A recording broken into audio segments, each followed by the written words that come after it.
Power ಟಿವಿಯಲ್ಲಿ Mandya ರಣರಂಗದ exclusive ಸುದ್ದಿ. ದೆಹಲಿಯಲ್ಲಿ ಅಮಿತ್ ಶಾ ಭೇಟಿಯಾಗಿ ದಳಪತಿ ಟಿಕೆಟ್ ಬಗ್ಗೆ ಚರ್ಚೆಯನ್ನ ನಡೆಸಿದ್ದಾರೆ. ಮಂಡ್ಯ ರಣರಂಗದ ಎಕ್ಸ್ಕ್ಲೂಸಿವ್ ಸುದ್ದಿ ನಿಮ್ಮ ಪವರ್ ಟಿವಿಯಲ್ಲಿ ಮಾತ್ರ. ದೆಹಲಿಯಲ್ಲಿ ಅಮಿತ್ ಶಾ ಅವರನ್ನ ಭೇಟಿಯಾಗಿ ದಳಪತಿ ಟಿಕೆಟ್ ಬಗ್ಗೆ ಚರ್ಚೆಯನ್ನ ನಡೆಸಿದ್ದಾರೆ. ಅಮಿತ್ ಶಾ ಅವರ ನಿವಾಸದಲ್ಲೇ ಕುಮಾರಸ್ವಾಮಿ ಅವರು ಮಾತುಕತೆಯನ್ನ ನಡೆಸಿರೋದು. ಮೈತ್ರಿ ಟಿಕೆಟ್ ಹಂಚಿಕೆ ಬಗ್ಗೆ ದಳಪತಿ ಮತ್ತು ಶಾ ಮಧ್ಯೆ ಚರ್ಚೆ ನಡೆದಿದೆ. ಬಿಜೆಪಿಗೆ ಮಂಡ್ಯ ಕ್ಷೇತ್ರ ಬಿಡಲು ಒಪ್ಪದ ಕುಮಾರಸ್ವಾಮಿ ಮಂಡ್ಯ ನಮಗೆ ಬೇಕೇ ಬೇಕು ಅಂತ ಕೇಳಿದಾರಂತೆ. ಮೋದಿ ನಡ್ಡಾ ಭೇಟಿಯಾಗಿ ಮಾತುಕತೆಯನ್ನ ನಡೆಸಿದ್ದಾರೆ. ಸುಮಲತಾ ಈಗಾಗಲೇ ಮೋದಿ ಅವರನ್ನ ಭೇಟಿ ಮಾಡಿದ್ರು.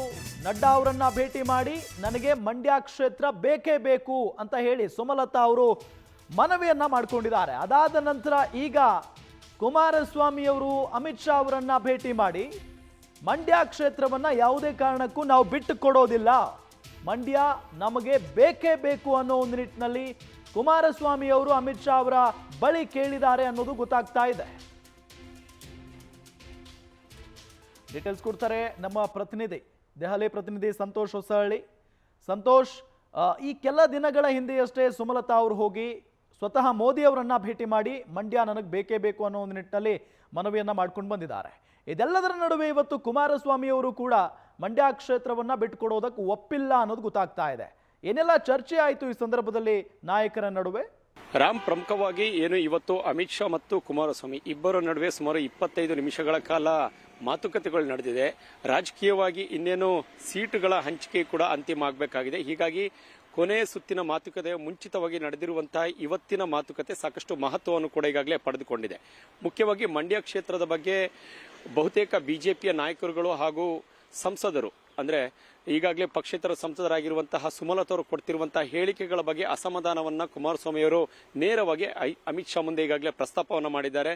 ಬಹುತೇಕ ಮಾಜಿ ಶಾಸಕರು ಇರಬಹುದು, ಜೊತೆಗೆ ಹಾಲಿ ಶಾಸಕರು ಹಳೆ ಮೈಸೂರು ಭಾಗದಲ್ಲಿ ಮಂಡ್ಯ ಇರಬಹುದು, ಹಾಸನ ಹಾಗೂ ಮೈಸೂರು ಸುತ್ತಮುತ್ತಲ ಕೆಲವೊಂದಿಷ್ಟು ಕ್ಷೇತ್ರಗಳ ಬಗ್ಗೆ ಸಾಕಷ್ಟು ಗೊಂದಲಮಯ ಹೇಳಿಕೆಗಳನ್ನು ಕೊಡ್ತಾ ಇದ್ದಾರೆ. ಹೀಗಾಗಿ ಇದೆಲ್ಲದಕ್ಕೂ ಕೂಡ ಕಡಿವಾಣವನ್ನ ಹಾಕಬೇಕು ಅನ್ನೋದ್ರ ಬಗ್ಗೆ ಈಗಾಗಲೇ ಪ್ರಸ್ತಾಪವನ್ನು ಕೂಡ ಅಮಿತ್ ಶಾ ಮುಂದೆ ಮಾಡಿರುವಂತದ್ದು.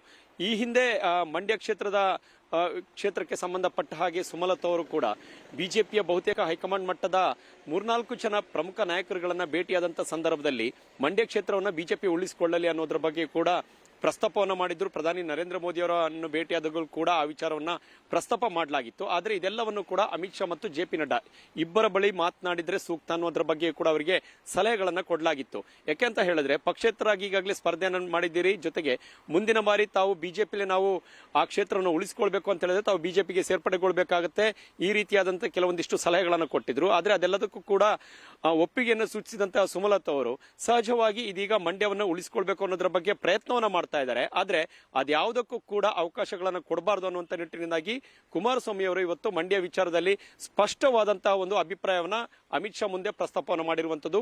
ಮಂಡ್ಯವನ್ನ ಜೊತೆಗೆ ಹಾಸನ ಉಳಿದಂತೆ ಬೇರೆ ಇನ್ನೊಂದು ಕ್ಷೇತ್ರವನ್ನ ಜೆಡಿಎಸ್ಗೆ ಬಿಟ್ಟುಕೊಡಿ, ಒಟ್ಟು ಹಳೆ ಮೈಸೂರು ಭಾಗದಲ್ಲಿ 3 ಕ್ಷೇತ್ರಗಳನ್ನ ಬಿಟ್ಟುಕೊಡಿ, ಒಟ್ಟು 5 ಕ್ಷೇತ್ರಗಳ ಬಗ್ಗೆ ಚರ್ಚೆನ ನಡೆಸಿದ್ರು. ಕೇವಲ 3 ಕ್ಷೇತ್ರಗಳಿಗೆ ಮಾತ್ರ ತೃಪ್ತಿ ಪಡಬೇಕಾದಂತಹ ಸನ್ನಿವೇಶ ಸ್ಥಿತಿ ಇದೀಗ ಜೆಡಿಎಸ್ಗೂ ಕೂಡ ಉಂಟಾಗಿರುವಂತದ್ದು. ಹೀಗಾಗಿ ಸಹಜವಾಗಿ ಮಂಡ್ಯ ಹಾಗೂ ಹಾಸನ ಎರಡನ್ನು ಹೊರತುಪಡಿಸಿದ್ರೆ ಮೈಸೂರನ್ನು ಕೂಡ ಕೇಳುವಂತಹ ಸಾಧ್ಯತೆಗಳಿರುತ್ತೆ. ಉಳಿದಂತೆ ಚಿಕ್ಕಬಳ್ಳಾಪುರ ಮತ್ತು ಕೋಲಾರ ಈ 2 ಕ್ಷೇತ್ರದಲ್ಲಿ ಯಾವುದಾದ್ರೂ ಒಂದು ಕ್ಷೇತ್ರವನ್ನ ಜೆಡಿಎಸ್ಗೆ ಬಿಟ್ಟುಕೊಡಿ ಅನ್ನೋದ್ರ ಬಗ್ಗೆ ಕೂಡ ಈಗಾಗಲೇ ಪ್ರಸ್ತಾಪವನ್ನು ಮಾಡಿದ್ದಾರೆ. ಕೊನೆಯ ಸುತ್ತಿನ ಮಾತುಕತೆಗಳು ಬಹುಶಃ ಇನ್ನೊಂದು 10 ದಿನಗಳ ಒಳಗಾಗಿ ಮತ್ತೆ ದೆಹಲಿಯಲ್ಲಿ ಬಿಜೆಪಿಯ ಕೇಂದ್ರ ಮಟ್ಟದ ನಾಯಕರುಗಳ ಜೊತೆ ನಡೆಯಲಿದೆ.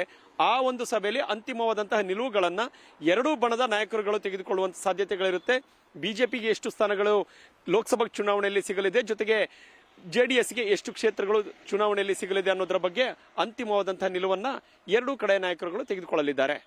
ಓಕೆ, ಥ್ಯಾಂಕ್ ಯು ಸಂತೋಷ್ ತಮ್ಮೆಲ್ಲ ಮಾಹಿತಿಗಾಗಿ.